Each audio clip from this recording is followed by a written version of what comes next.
Assalamu alaikum dear students, how are you all? I hope you all are absolutely fine inshallah. Well students, we are starting the chapter 1 of your biology textbook homeostasis. We will discuss some of the important short questions and MCQs in this chapter. So starting from the definition of homeostasis, the protection of internal environment from the harms of fluctuation in the external environment is termed as homeostasis. किसी भी organism के अंदर जो internal environment है उसको maintain रखना, चाहे external environment में जितने भी चेंज हो, जितनी भी फ्लक्चुएशन हो, इसके बावजूद अगर किसी ऑर्गेनिज्म का इंटरनल एनवायरनमेंट मेंटेन रहता है तो इसको हम कहते हैं homeostasis, right. Next definition is osmoregulation.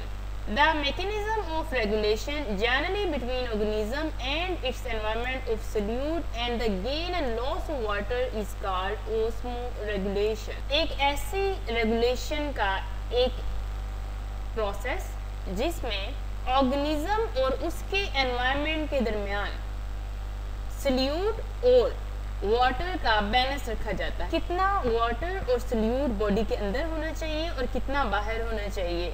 एक ऐसा मैकेनिज्म जिससे वाटर और सल्यूट दोनों का लेवल जो है उसको रेगुलेट किया जाता है, इसे हम कहते हैं ओस्मोरेगुलेशन. So next is the definition of thermoregulation. Maintenance of internal temperature within a tolerable range is termed as thermoregulation. So student, जहाँ पे थर्म का वर्ड आ जाता है इसका मतलब होता है टेम्परेचर. तो अगर एक बॉडी के अंदर टेम्परेचर को मेंटेन रखा जाता है, चाहे एक्सटर्नली जितना भी टेम्परेचर इंक्रीज या डिक्रीज हो, तो इसको हम कहते हैं थर्मो रेगुलेशन. और एक्सक्रीशन क्या है? एक्सटर्नली हमारी बॉडी के अंदर जितने भी वेस्ट होते हैं उनको रिमूव करना एक्सक्रीशन होता है. सो एमसीक्यूज की तरफ मूव करते हैं. Homeostasis is the central requirement in the maintenance of an organism which compels the adaptation in the constant changing conditions and contribute in evolutionary process. Next. So students, these are very important terms: hypotonic, hypertonic and isotonic.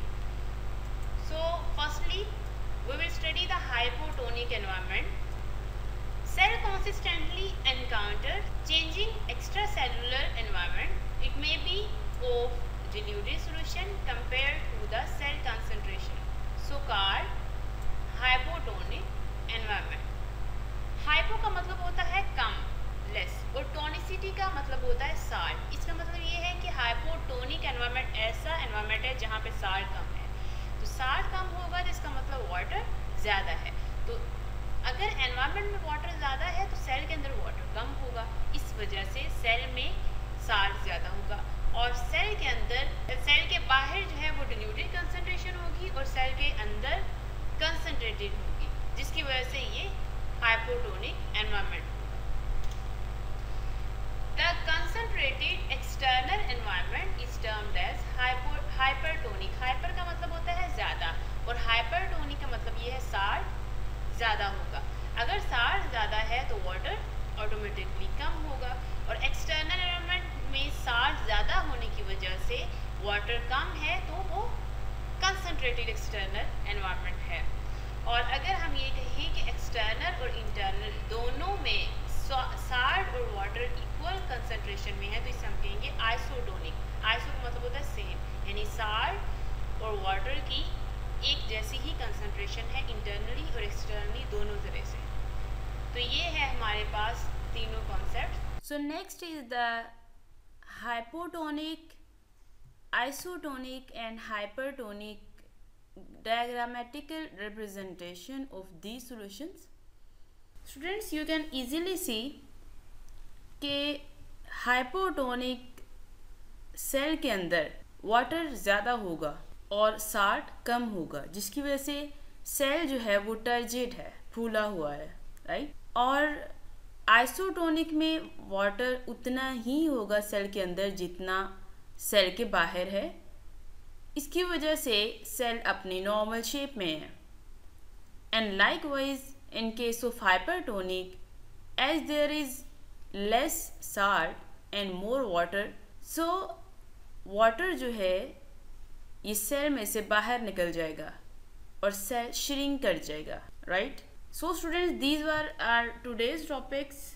We will study the upcoming topics in the next video inshallah. Okay, thank you very much.